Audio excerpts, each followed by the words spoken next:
जय श्री राम। रही दिव्य झांकी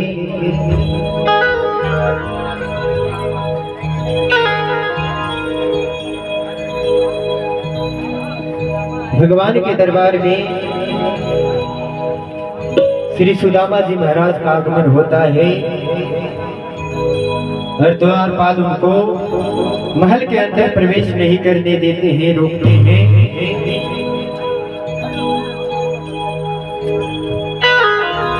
और सुदामा जी महाराज द्वारपालों से आग्रह करते हैं,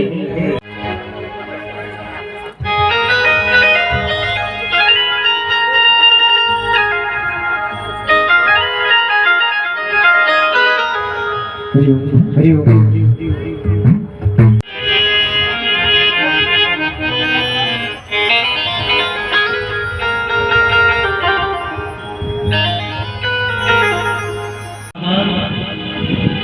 धर्मपत्नी के बार बार कहने पे सुदामा जी अपने बचपन के मित्र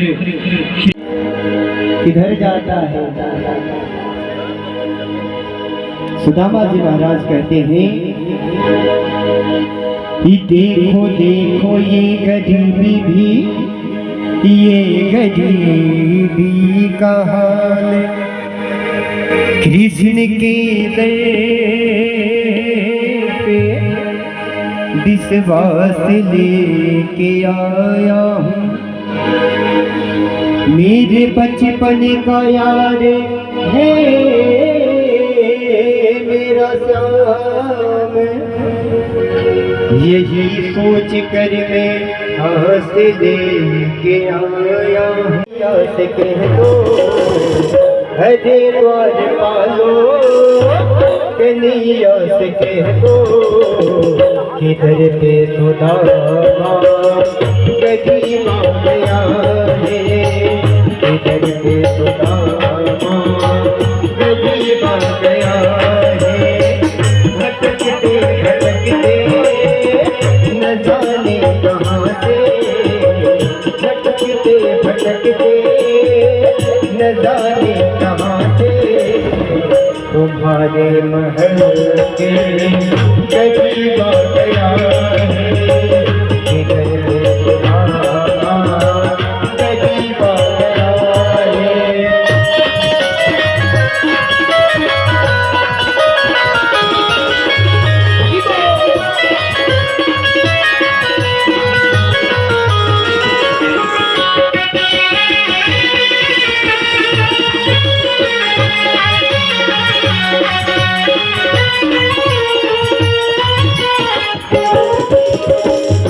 सर पे पगड़ी न तन पे जामा, बता दो कन्हैया को नाम है सुदामा हो, बता दो कन्हैया को नाम है सुदामा। न सर पर है पगड़ी न तन पर है जामा, बता दो कन्हैया को नाम है सुदामा हो। न सर पे है पगड़ी न तन पे है जामा, बता दो कन्हैया को नाम है सुदामा हो, बता दो कन्हैया को नाम है सुदामा। एक बार मोहन सजा करके कह दो, एक बार मोहन सजा करके कह दो कि नसीबा गया है, इनमें कथा कटे नसीबा गया है।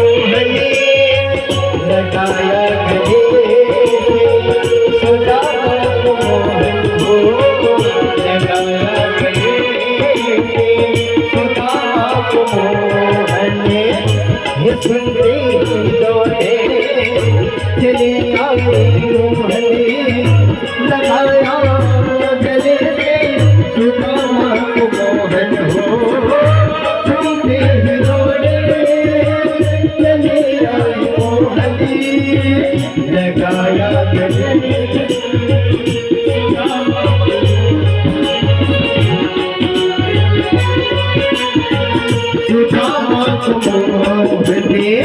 हुआ रुकमणी को बहुत ही अचंभा हुआ रुकमणी को बहुत ही अचंभा मेहमान के साथ अजीब आ गया है मेहमान के साथ अजीब आ गया है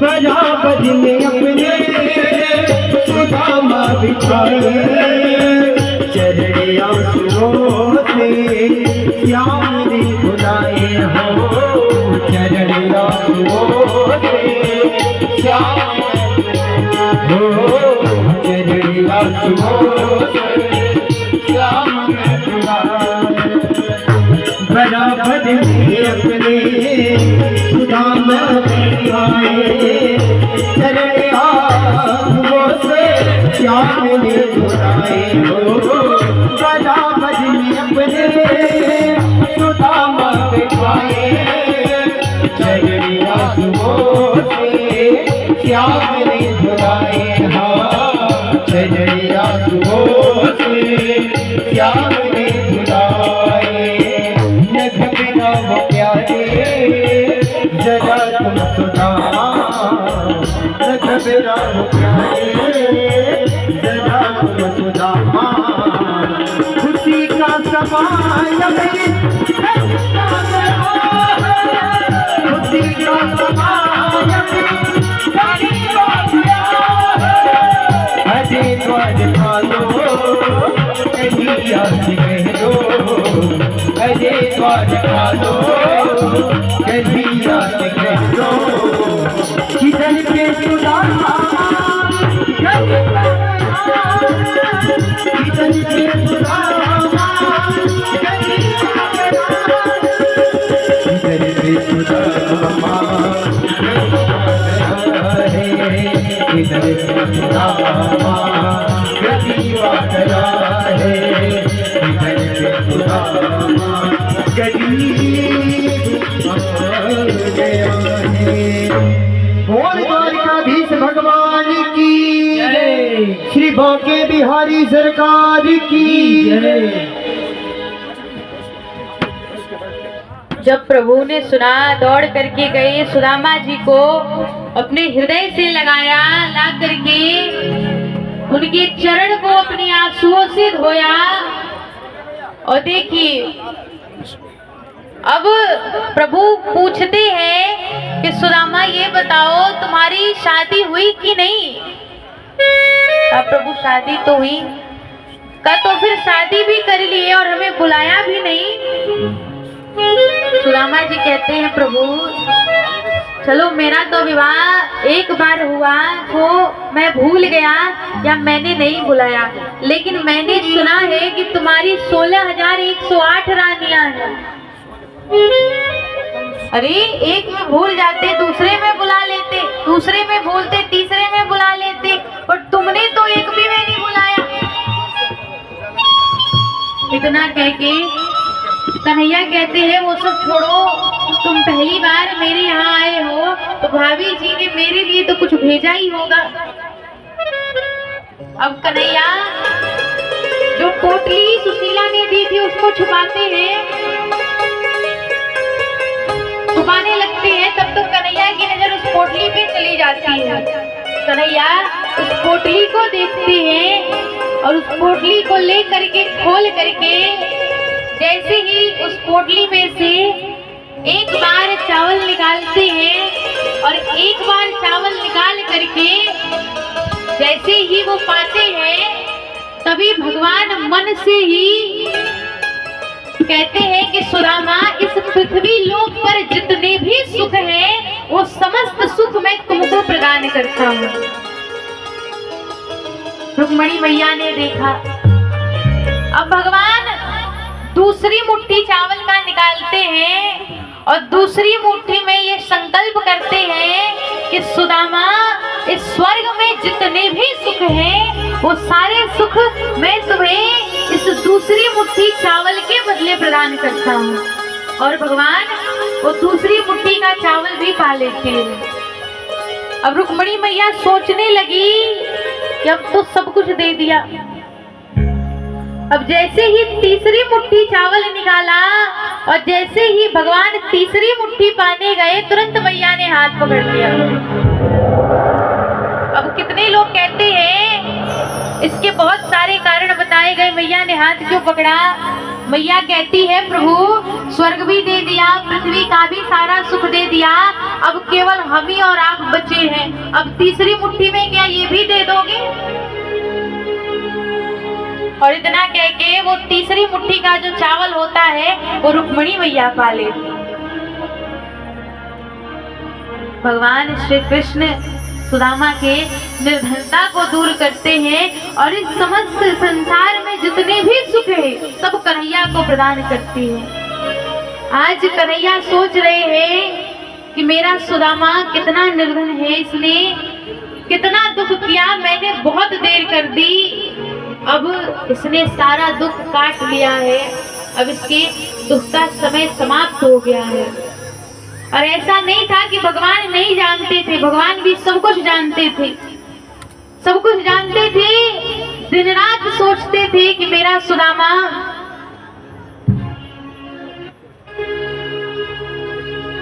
दिन रात सोचते हैं कि मेरा सुदामा इतना निर्धन है, किस प्रकार से अपना जीवन व्यतीत कर रहा है। अब कन्हैया से सुदामा जी कहते हैं कि कन्हैया अब आ गया तो अब मैं जाऊं। अब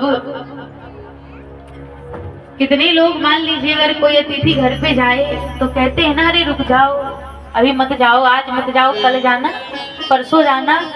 जैसे सुदामा जी ने एक बार कहा कन्हैया मैं चलता हूँ, कहा हाँ हाँ जाओ। अपने रथ को बुलाया, तुरंत रथ में सुदामा को बिठाया और वापस भेज दिया। जब सुदामा जी जाते हैं तो देखते हैं कि इस पृथ्वी के जितने भी सुख संसाधन हैं सब भगवान ने उनके लिए निर्मित कर रखा है। भगवान सुदामा जी पर कृपा करते हैं। अब देखिए हमारे प्रभु बहुत सारी लीला करके, सभी लीला को संपन्न करके और अपने समस्त परिवार के साथ अपने धाम को जाते हैं। और जब प्रभु अपने धाम को जाते हैं तो उनके शरीर से एक दिव्य प्रकाश पुंज निकलता है और वही प्रकाश पुंज आकर के इस भागवत जी में समाहित हो जाता है। तो कहे कि ये भागवत क्या है, तो ये भागवत श्री कृष्ण जी की ही वांगमय स्वरूप है। सुखदेव जी महाराज नाना प्रकार से राजा परीक्षित को ये कथा सुनाते हैं। अब राजा परीक्षित कहते हैं कि प्रभु अब मेरा भी समय। आप सभी भक्त प्रेमी सज्जनों से आग्रह है, आज जो हम लोग के बीच में सुदामा जी आपके समक्ष जिन्होंने सुदामा जी का रोल किया और आज सुदामा के रूप में इस कथा स्थल पे हम लोग के बीच में है, तो अब आपके समक्ष वो जा रहे हैं। आप लोग जो भी भिक्षा के मांगने जा रहे हैं, तो जो भी हो सके उचित भिक्षा उनको देने का कष्ट करेंगे, ताकि ये कथा प्रसंग में एक जो भावनात्मक हम लोग का जो ये होता है वो सब धारा प्रवाह अपने तरीके से चलते रहे। धन्यवाद। बोले श्री कृष्ण कन्हैया लाल की। उठना नहीं, चले जाएंगे वहीं पे, हो वहीं से दे देना, इना के उठ के चले आए।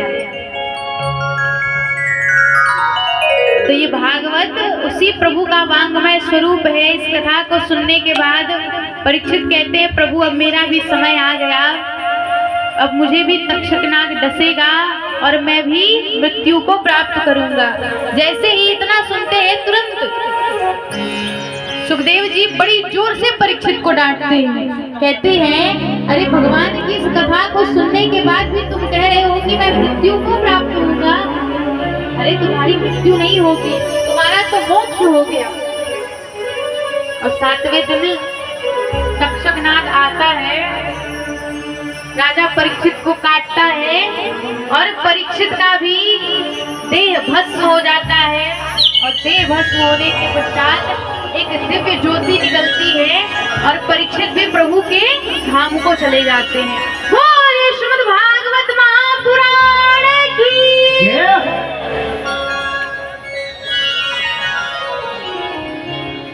हाँ, अभी रुक जाइए। तो परीक्षित का भी मोक्ष होता है। और देखिए 7 दिनों तक हमने भी यहाँ इस पावन धरा पर आपके स्तुपदाना में भगवान की श्रीमद् भागवत रूपी कथा को श्रवण किया। भगवान से प्रार्थना करें कि भगवान जिस प्रकार से परीक्षित को मोक्ष मिला, उसी प्रकार से प्रभु हमें भी इस जीवन मरण के बंधन से छुटकारा दे। जैसा मैंने कहा था, इस भागवत में जो सोच करके बैठोगे वो मिलेगा। जो भी मन में विचार करके बैठेंगे कि हमें ये चाहिए, भगवान हमें वो प्रदान करेंगे। तो कितने लोग अपना कल्याण करवाने के लिए इस भागवत में बैठे कि भगवान हमारा भी कल्याण कर दे।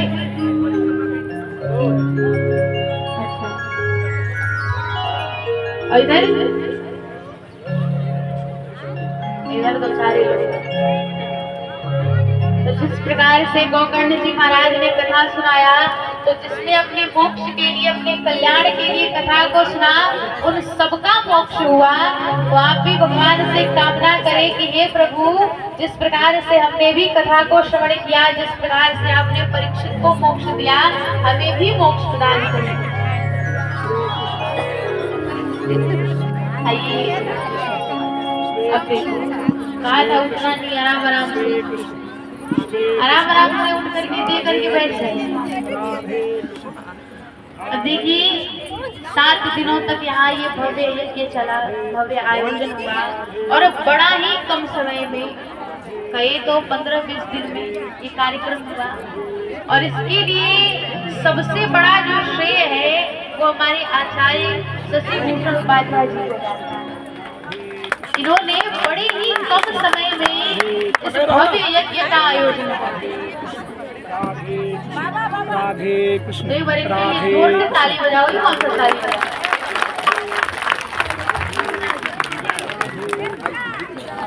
और इनसे भी बड़ा योगदान जो लोग यहाँ आए, बैठ करके कथा को बड़े प्रेम पूर्वक, भाव पूर्वक श्रवण किया। अच्छा, मान लो हमको बढ़िया व्यवस्था कर ले और कोई सुनने ना आए, कोई भाव से सुने ना, तो फिर सब बेकार है। तो एक बार जरा अपने लिए जोर से ताली बजा लो। अपने लिए तो ताली बजी जाएगी, अपने लिए तो जोर से ताली बजी जाएगी। अरे 7 दिनों तक मेहनत की है। देखिए हमारे उपाध्याय जी ने बड़ी मेहनत की और केवल अकेले मेहनत नहीं की है। ये मैंने देखा, इनके परिवार के सब लोग लगे हुए। किसी को न भोजन समय पे मिल रहा है, न चाय पानी मिल रहा है, सब जैसे तैसे सब व्यस्त हैं। घर के परिवार के, इनकी पत्नी, इनकी बेटी लोग जो है सो अपने अपने काम में सब लगे हैं, सब व्यस्त। ऐसे ही करते रहे, क्योंकि देखिए कोई भी कार्य अकेले नहीं होता, उसके लिए सहयोग होना ही चाहिए। तो आप सब भी बढ़ चढ़ के इसी प्रकार से इस धर्म के कार्य में भाग लेते रहे। ये भी इस प्रकार से इस धर्म के कार्य में भाग लेते रहे और सभी पर ठाकुर जी की, राघव जी की कृपा ऐसे ही बनी रहे। अब देखिए 7 दिनों तक हमने भगवान की कथा को कह के सुनाया, भगवान की कथा को गाकर सुनाया। हमें भगवान ने जितनी बुद्धि दी है, जितना भगवान ने कृपा किया है, जितना भगवान ने चाहा, उसके अनुसार मैंने आप सभी को ये कथा कह करके गा करके सुनाया। इन 7 दिनों में अगर आप सभी को लगा हो कि मुझसे कोई गलती हो गई या मुझसे कोई भूल चूक हो गई, तो उसके लिए हाथ जोड़ के मैं सबसे क्षमा प्रार्थी हूँ। सब लोग मुझे क्षमा करें, क्योंकि देखिए मैं नहीं मानती, मैं आज तक मैं नहीं मानी कि मैं कथा कहती हूँ।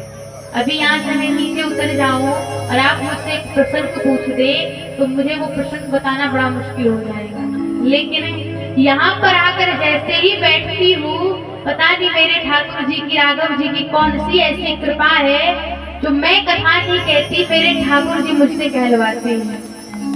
तो ये सब मेरे भगवान की कृपा है, और भगवान ने मुझे इतनी कृपा की, मुझ पर इतनी कृपा की, आज मेरे भगवान की ही कृपा है जो आप लोग मुझे जानते हैं। और मेरे भगवान की ही कृपा से आज तक से जहाँ भी गई हूँ, कहीं नहीं हुआ जहाँ दुलार सम्मान प्यार ना मिला हो। जितना मैं सोच के आती हूँ उससे दुगना मिलता है। जब मैं अपने घर से आती हूँ तो मेरी मैया जी भी, मैं भी माँ बाप की इकलौती बिटिया, तो मेरी भी माता जी बड़ा सोचती है, दिन भर में 4 बार फोन करेंगी, अरे नाश्ता किया, अरे भोजन किया, मिला कि नहीं मिला, तो बड़ा चिंता लगा रहता है। तो घर से ही मैं कह के आती हूँ कि तुम तो अकेले मेरा ध्यान रख रही हो ना।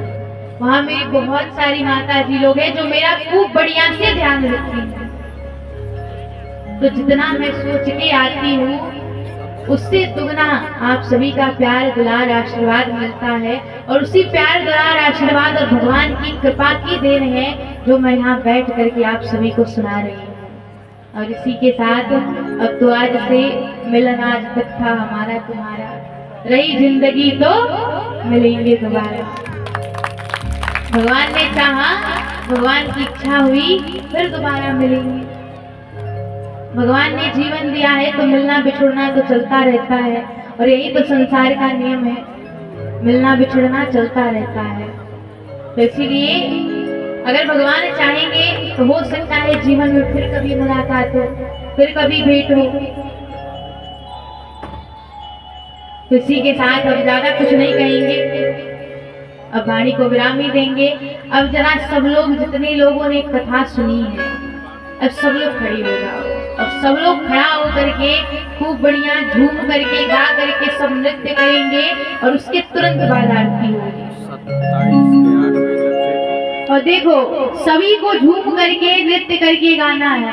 पहले तो ये बताओ किस किस को कथा समझ में आई है, किस किस को समझ में आई? अच्छा, मतलब सबको समझ में आई, बहुत अच्छी बात है।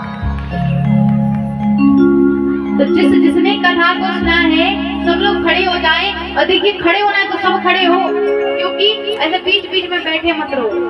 और जो जहाँ पे खड़ा है अगर थोड़ा सा आगे आना चाहो तो आप लोग आ सकते हैं, और थोड़ा सा आगे आकर के और सभी लोग प्रेम पूर्वक भाव से ताली बजा करके भगवान का गुणगान करें, भगवान के नाम को गाएं, और सभी झूम करके नृत्य करें। वृंदावन जाऊंगी सखी, ना लौट के आऊंगी। वृंदावन जाऊंगी सखी, ना लौट के आऊंगी। मेरे उठे मेरे उठे मेरे उठे विरह की वृंदावन जाऊंगी।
मेरे नैनन बरसे नींद सजने वृंदावन जाऊंगी।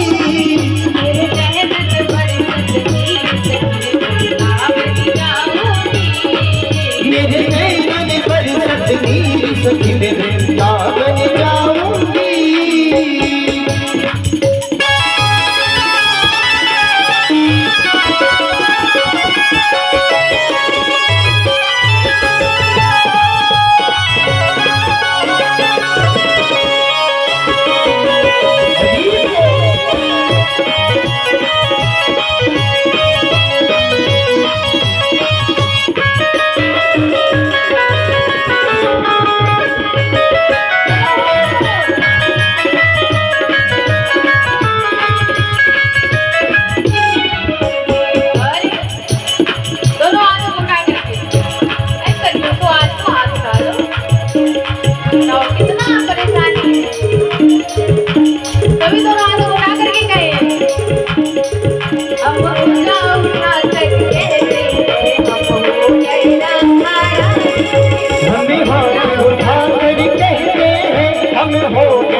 उठा कर कहते हैं हम हो गए राधा रानी। हम हो गए राधा रानी।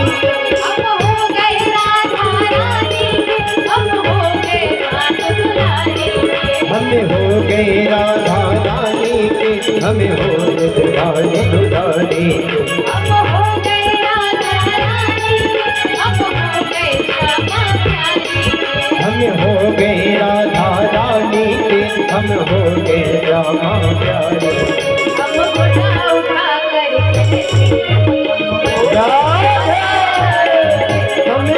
उठा कर कहते हैं हम हो गए राधा रानी के। हम उठा कर कहते हम हो गए राधा रानी के। हम उठा कर कहते हैं हम हो गए राधा रानी के।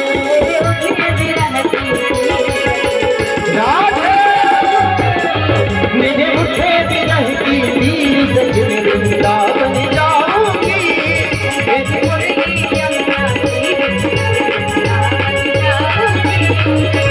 मुरली यमुना तीर सजने वृंदावन जाऊंगी।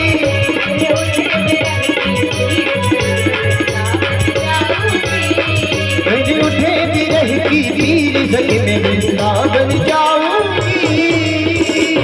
बोलिए श्री वृंदावन बिहारी लाल की जय। राधा रानी सरकार की जय। भागवत महापुराण की जय। यज्ञाचार्य जी महाराज की जय। यज्ञ पुरुष भगवान की जय। आज के आनंद की जय। भक्तवत्सल भगवान की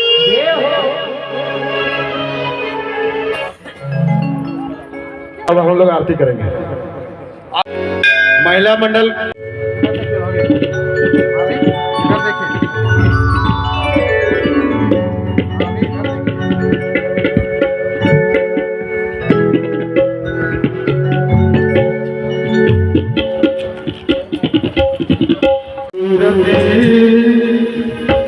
बड़ा धर धर आंख बंद करके भक्ति विभोर करने वाला भजन भी है कृष्ण भगवान का।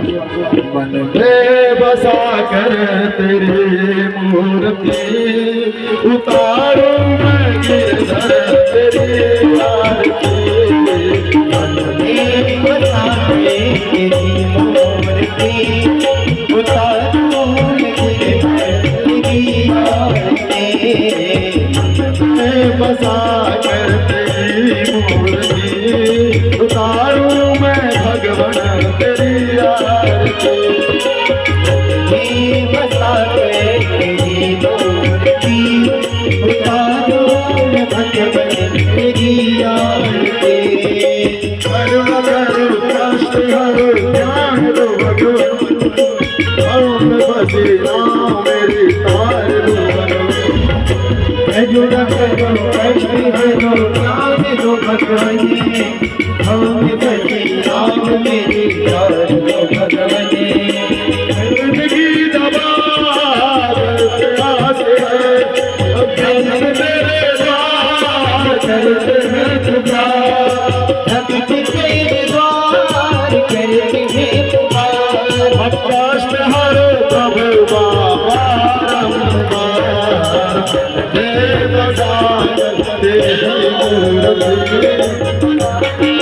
भगवने की आरती मन में बसा तेरी मूर्ति उतारो गिरधर की आरती।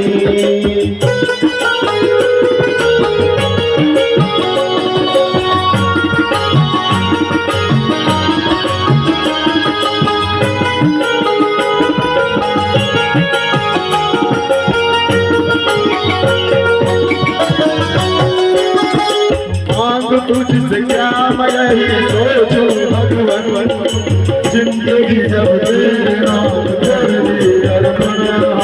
मांग तुझसे क्या मैं यही सोचूं मैं भगवाने, जिंदगी जब तेरे नाम कर दी अर्पण। सब कुछ तेरा कुछ नहीं मेरा, सब कुछ तेरा कुछ नहीं मेरा। चिंता है तुझको प्रभु संसार की, तेरी मूर्ति उतारूं गिरधर की आरती, उतारूं गिरधर की आरती। भक्त तेरे द्वार कर है पुकार, भक्त तेरे द्वार कर है पुकार। चिंता मेरा प्रभु बारंबार, मेरा उतारूं गिरधर की आरती, मन में बसा तेरी मूर्ति उतारूं गिरधर की आरती।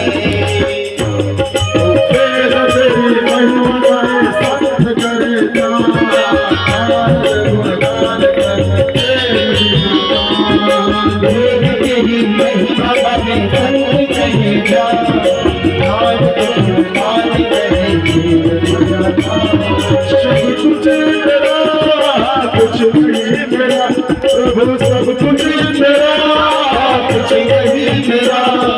चिंता है तुझको प्रभु संसार के, मन में बसा तेरी मूर्ति उतारूं गिरधर की आरती। मन में बसा तेरी मूर्ति उतारूं गिरधर की आरती। उतारूं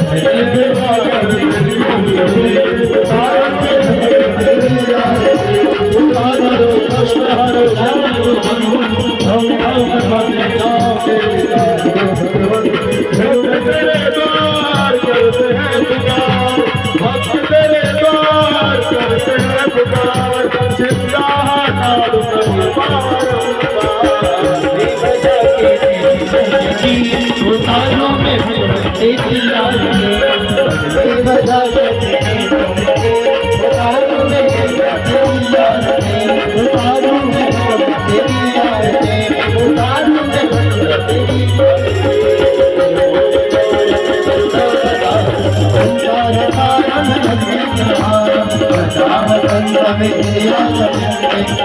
भवानी जय भवानी त्वमेव माता च पिता त्वमेव त्वमेव बन्धुः जगता त्वमेव तेजा जगतं त्वमेव त्वमेव सर्वं त्वमेव देव। हरे राम राम राम हरे हरे, हरे कृष्ण कृष्ण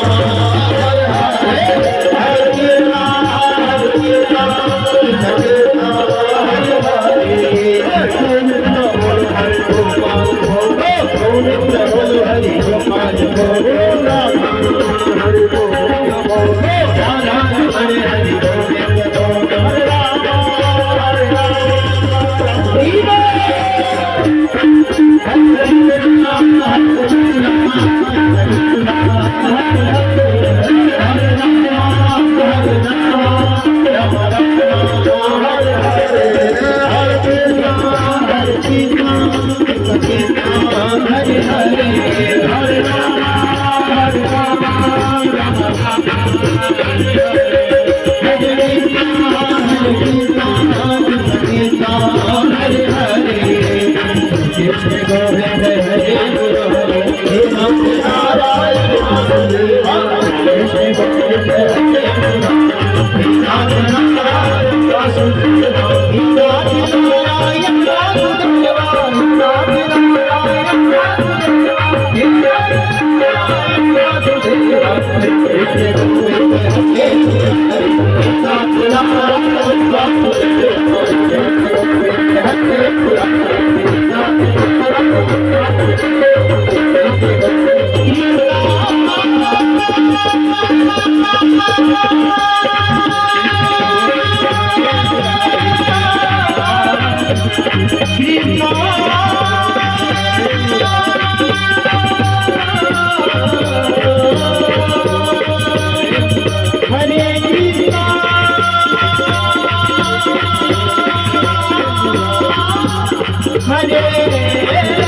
हरिओम हरिओम। इसका लेवल और बढ़ा दीजिए भैया। जय श्री राम।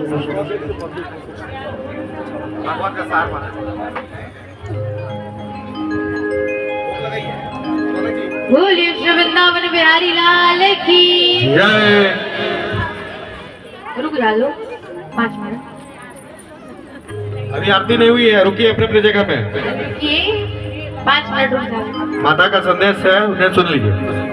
अब संदेश क्या सुनाए? जिसने 7 दिनों तक भागवत कथा को सुनी होगी तो संदेश तो स्वयं ही मिल गया होगा। संदेश तो ज्यादा कुछ नहीं है, यही कहेंगे कि जिस भी प्रकार से हो सके इस संसार में रह करके भी, जरूरी नहीं विरक्त ही हो, इस संसार में रह करके भी मन को भगवान से जोड़े, मन को माधव से जोड़े। और इससे जोड़ने का इस कली काल में बताया ही गया सबसे सरलतम साधन है इस भगवान की कथा पे आना, भगवान की चर्चा करना, भगवान का नाम लेना। तो कुछ ज्यादा नहीं, प्रयास करें कि हर श्वास पर भगवान का नाम लेते रहें। चाहे जीवन में कुछ भी करें, कहीं भी जाएं, कहीं भी रहें, सब प्रकार से भगवान का नाम लेते रहे, मन को माधव के चरणों में लगा दें, क्योंकि बिना मन को प्रभु के चरणों में लगाए कल्याण होने वाला। इसी के साथ वाणी को विराम। सबको जय सिया राम। राधे राधे राधे राधे जोर से राधे राधे राधे और इस महायज्ञ का जो हम सभी दर्शन कर रहे हैं, बड़ा ही भगवान की कृपा हुई है। इस हमारे महायज्ञ के आचार्य जी महाराज का, हमारे आचार्य जी महाराज ने बड़ा ही सराहनीय कार्य कम समय में दिखाते हुए इतना बड़ा आयोजन करा है।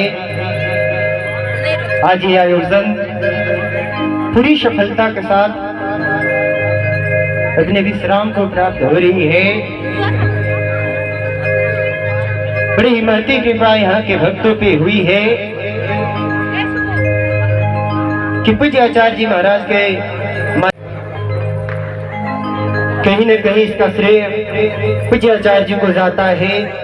साथ में हमारे आचार्य जी के साथ जितने भी कमेटी के सदस्यगण जुड़े हैं, अंकित सिंह जी हैं, साथ में जो भी भक्तगण जुड़े हैं, सबका बड़ा ही सहयोग रहा।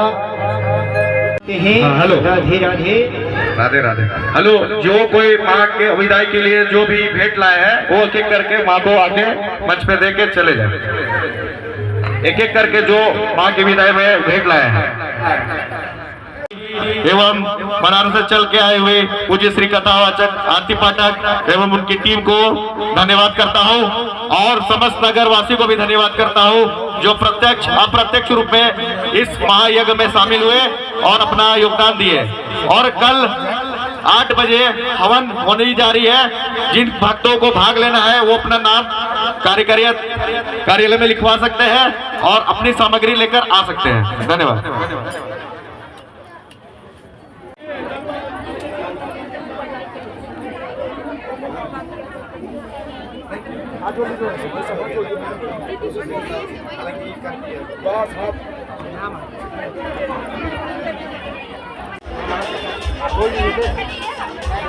चलिए चलिए निकलेंगे चलिए संतोष आप बैठ जाइए चलिए।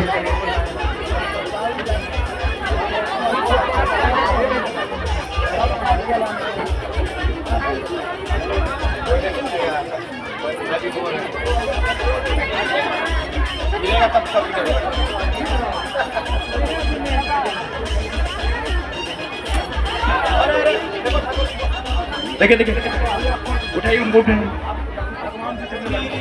उठा लीजिए उनको, उठा लीजिए हाथ में। अब माता जी निकल रही है।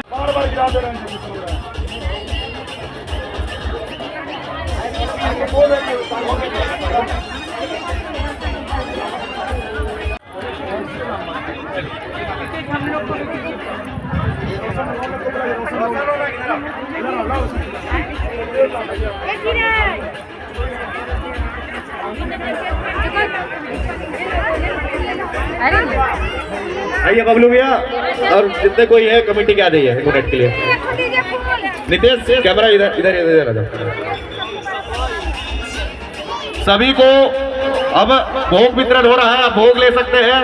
आज का महाभोग हटिया निवासी के द्वारा कराया गया है, उनको तहे दिल से धन्यवाद।